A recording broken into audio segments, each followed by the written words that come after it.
Donc, Donald Trump n'a plus les cartes en main. C'est pas moi qui le dis, même si depuis plusieurs jours, je m'en rappelle lorsqu'on a fait notre édition spéciale de hier, entre autres, je m'en rappelle l'avoir lu dans le chat de Cody. J'ai vu plusieurs personnes qui avaient compris que ce qui était en train de se passer avec cette théorie du piège, ce piège de l'escalade, Donald Trump était en train de s'embourber. Et d'ailleurs, on lui a posé la question de ce matin en lui demandant s'il ne craignait pas, comme le disaient les Iraniens, que s'il intervenait sur le terrain, parce que vous allez voir, c'est peut-être malheureusement une des seules solutions de Donald Trump aujourd'hui, s'il ne craignait pas une situation au Vietnam. Il a dit qu'évidemment, il n'avait peur de rien. C'était peu surprenant, mais en tout cas, c'est une véritable question. Et ce terme de Donald Trump n'a plus les cartes en main, aujourd'hui, vous le retrouviez à la fois dans le Daily Mail, et puis en disant que c'est non seulement il n'a plus les cartes en main, mais que c'est l'Iran qui a les cartes en main maintenant, parce que en plus de ça, avec ce refus des alliés de venir aider du côté de Hormuz, ben, ça veut dire qu'il va falloir trouver solutions, d'autres solutions. Et donc, à partir de là, on rentre dans cet article qui est à l'origine de tout ça, qui vient de Politico, qui cite des sources de la Maison-Blanche. Et vous allez voir, j'ai rarement vu un article de Politico avec autant de sources et autant de sources qui dressent un portrait catastrophique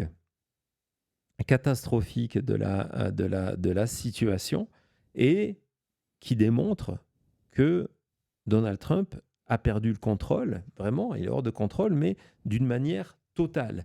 Et donc, on va rentrer ensemble dans cet article extrêmement intéressant et donc nous expliquer qu'après plus de 2 semaines, on rentre dans la troisième semaine, on est dans la troisième semaine, le président ne contrôle plus comment et quand cette guerre va terminer. C'est ce qu'on vous disait hier, d'ailleurs, que c'était que pour gagner, les Iraniens avaient uniquement besoin de survivre. Alors que là, maintenant, pour gagner, Donald Trump, c'est plus uniquement des objectifs militaires, c'est qu'il faut qu'il rectifie ce qu'il a cassé, qui est la situation autour de Hormuz et en général du marché pétrolier.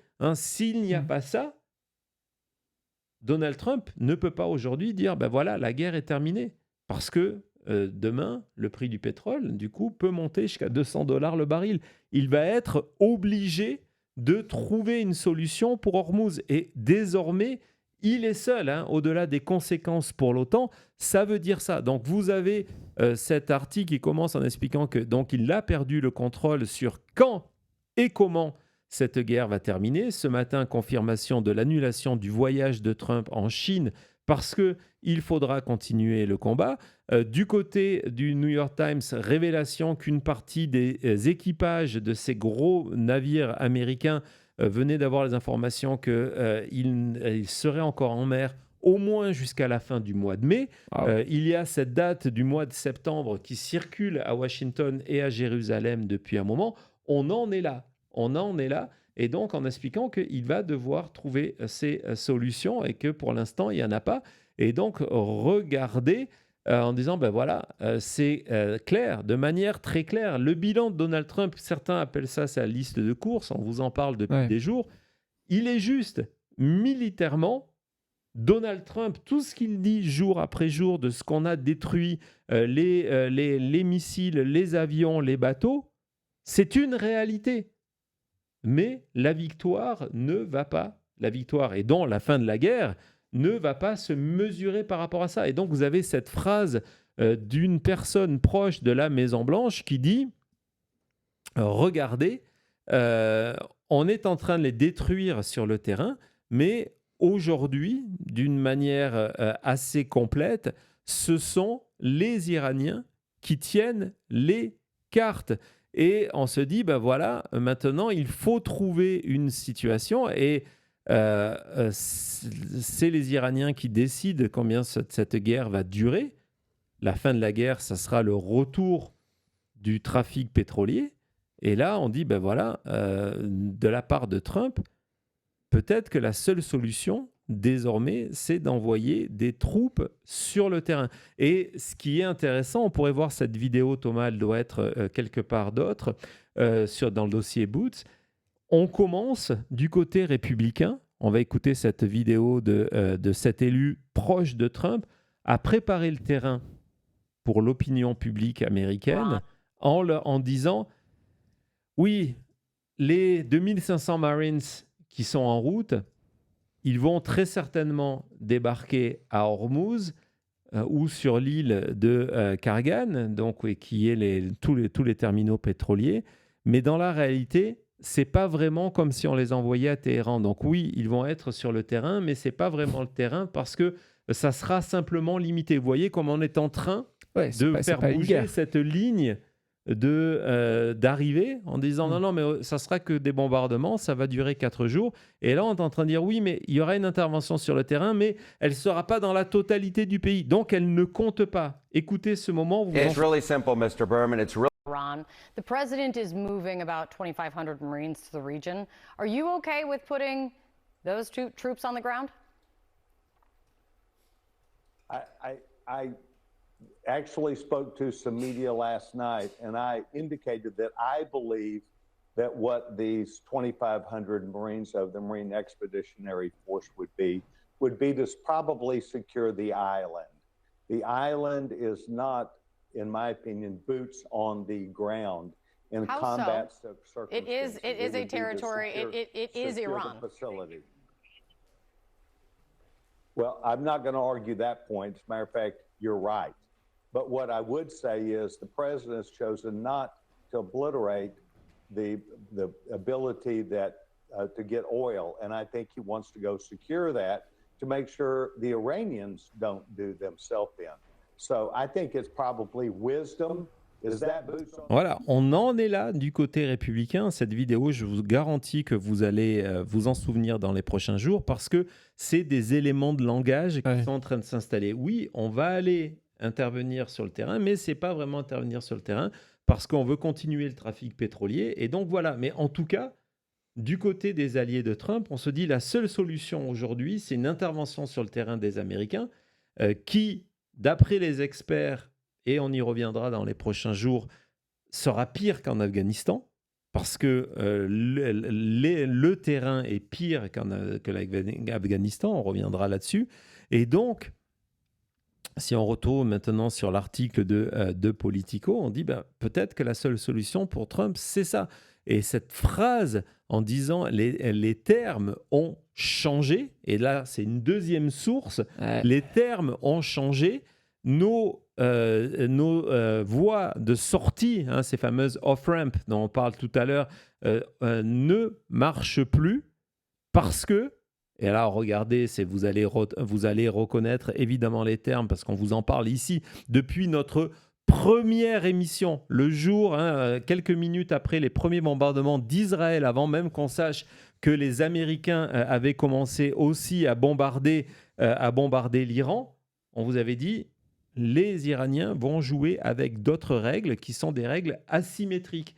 Et regardez ce qu'on est en train de dire après 18 jours en disant, voilà, tout ce qu'on avait prévu pour sortir de cette guerre-là ne marche plus parce que les Iraniens ont répondu comme ça.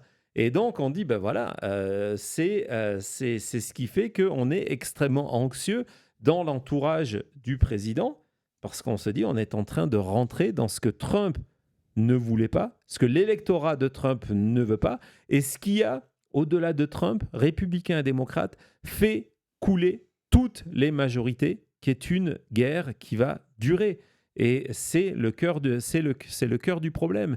Et donc, on dit, voilà, regardez encore une fois, là, quand je vous ai dit que cet article est une succession de moments qui sont complètement étonnants, c'est de dire que maintenant, pour la Maison-Blanche, les seuls jours faciles, ce sont les jours qui étaient hier, donc, les jours qui sont passés. Il n'y a plus qu'à mesure, on revient hier, on vous avait montré ce graphique qui avait été créé par Robert Pape de cette escalade, et on montait l'échelle de l'escalade, et qu'à mesure qu'on avançait, ça devenait de plus en plus important et de plus en plus incontrôlable. Et que donc, les meilleurs jours étaient désormais derrière nous au lieu d'être devant nous. Et du côté de la Maison-Blanche, on dit, ben voilà, c'est ce qui est en train de se passer. C'est ce qui est en train de se passer. Et donc, évidemment, on dit qu'en plus de ça, alors là, on revient sur ce point, je ne m'y attendais pas, qui est l'assassinat de l'ayatollah Ali Khamenei, et de dire, bah, finalement, ça aussi, c'est une erreur. Ouais. Parce qu'on est en train de placer au gouvernement iranien des gens qui sont encore plus radicaux que ceux qui étaient. Et comment, du coup, lorsqu'on parle en termes de stratégie, comment négocier avec des gens qui sont là et qui désormais ont des motivations de vengeance encore plus fortes? Trump a perdu le contrôle. Dernier extrait de cet article, donc en nous expliquant que du côté de Donald Trump, on se rend compte qu'on dit la seule chose qui peut sauver Trump, c'est qu'il sait que s'il envoie des troupes, ses sondages vont tomber au même niveau que Nixon après le Watergate, lorsqu'on a eu toutes les révélations. Et que là, c'est terminé fini, pour ouais. lui. Donc désormais, on espère du côté républicain que c'est la peur des sondages qui vont faire que Donald Trump va retourner négocier, parce que Ce serait sinon, la seule chose. il a perdu le contrôle sur le terrain. Ce sont les Iraniens qui désormais ont les cartes en main. Et cet ensemble de cet article de Politico, que évidemment je vous invite à lire, et qui d'une manière et d'une autre est confirmé par ce que raconte le Wall Street Journal, ce que raconte Axios, ce que raconte le New York Times, ce que raconte le Washington Post, ce que raconte CNN, ça m'amène à cet extraordinaire papier. C'est encore une fois un papier d'un historien qui est paru dans le Asian Times. Donc on change cette fois-ci de source. Si vous nous découvrez pour la première fois, on travaille comme ça ici. On multiplie les sources nationales, internationales, locales, de droite, de gauche. On vous présente tout, toutes nos informations, tout ce que je vous dis, même quand on rigole et qu'on vous parle de champignons ou de Joe la banane, il n'y a pas de rapport. Tout ça est construit. Notre base, c'est toutes ces sources-là.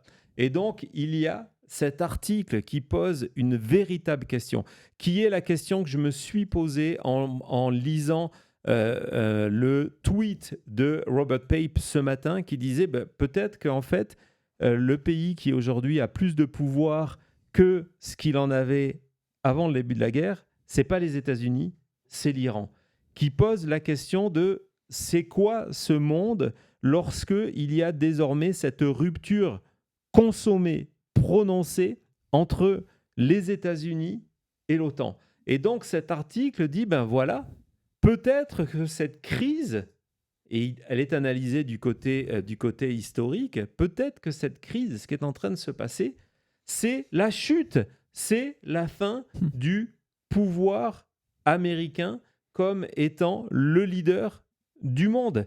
Et donc, il y a un parallèle qui est fait, qui est extrêmement intéressant, qui est celui de 1956 avec la crise à Suez. Et donc, ce rappel qu'il y a cette intervention pour reprendre le contrôle du canal de Suez. Encore une fois, on est dans du pétrole. Intervention britannique et anglaise, mais que les Américains, après le retour du contrôle, vont exiger des Anglais de quitter le canal qui va être sous gestion égyptienne. Et ce moment, historiquement, c'est un historien qui a écrit ce papier, historiquement, c'est considéré comme le moment de la fin de l'Empire britannique. Il démontre que ce n'est plus les Anglais qui ont les cartes en main, alors qu'ils ont eu Churchill, etc., etc., mais ce sont les Américains qui disent, ben voilà, ça ne correspond pas à nos intérêts, vous partez, sinon vous en payez les conséquences. Et l'Angleterre, qui a toujours eu l'Empire et qui a été le leader des nations pendant 150 ans, est obligée de se soumettre. C'est la fin Suez, c'est la fin de l'Empire britannique. Et donc, on revient sur l'historique des relations entre l'Amérique et les pays du Golfe, en expliquant que tout ça, s'est basé depuis des décennies sur cet accord entre Washington et les pays du Golfe, dont l'Arabie Saoudite, en disant écoutez, on vous protège et en échange, vous allez avoir des politiques favorables vers les États-Unis et vous allez imposer que le dollar soit utilisé comme monnaie d'échange pour le trafic pétrolier. Il y a 2 jours, l'Iran, et c'est pas pour rien, est allé demander en disant nous on est prêt que le trafic pétrolier reprenne, mais que désormais toutes les transactions soient faites en yuan. Le yuan, c'est quoi? C'est la monnaie chinoise, qui est du coup une attaque financière contre les États-Unis, parce qu'en disant voilà, résultat, il y a tous ces échanges qui sont faits en dollars, donc on assoit la puissance financière américaine, et nous, on vous apporte la sécurité. Depuis 18 jours, cette opération qui est devenue une guerre de Donald Trump démontre quoi? Que les États-Unis, leur promesse, elle a beau être le cadre de executive order et d'accords signés de dire on vous protège, allez demander à Bahreïn, allez demander à Dubaï, allez demander au Qatar, allez demander à l'Arabie Saoudite, Koweït, si ils ont le sentiment que les actions de Donald Trump remplissent leur part du contrat. Et donc la question qu'on peut se poser, c'est de se dire, est-ce que ce que nous sommes en train de voir, souvenez-vous de cet article de la Russie, de Trump qui n'a plus les cartes en main, Trump qui est humilié, qui est obligé de demander de l'aide et que l'Europe dise, les alliés de l'OTAN, non, on ne va pas vous aider, est-ce que finalement, ça ne met pas l'empereur complètement nu, il n'a plus d'habits et qu'on arrive à ce moment extrêmement important où l'Amérique va laisser sa place à d'autres nations. Et ça sera le résultat de Donald Trump. Alors évidemment, je ne résiste pas à la tentation de vous montrer, on a parlé beaucoup de Lindsey Graham, ce tweet de Lindsey Graham en 2016, qui correspond un petit peu au lancement de la chute en 2020, ce qu'on disait que tout ce que touche Donald Trump meurt, et donc c'est soit lui, soit la démocratie américaine. Alors, regardez ce que Lindsey Graham écrivait. Alors le nous, c'est qui? Est-ce que le nous, c'est le Parti républicain? Est-ce que le nous, ce sont les États-Unis? Mais il écrivait, voilà, si on nomine Trump, 3 mai 2016, non seulement ça a été le cas, mais on l'a élu, on sera détruit et nous le mériterons. Donc on est là. Et la dernière étape de cette certitude qu'on vous a démontré que Trump a perdu le contrôle, c'est qu'il a aussi perdu le contrôle d'une partie de son électorat. Écoutez cet électeur de Pennsylvanie qui a voté 3 fois pour Donald Trump. Vas-y Thomas. Ron, Let's take a listen to one more woman who we spoke with. If you could say something to President Trump and he was going to hear you right now, what would it be? You're a worthless pile of And you voted for him how many times? 3 times. That was my bad. Apparently, I'm an idiot.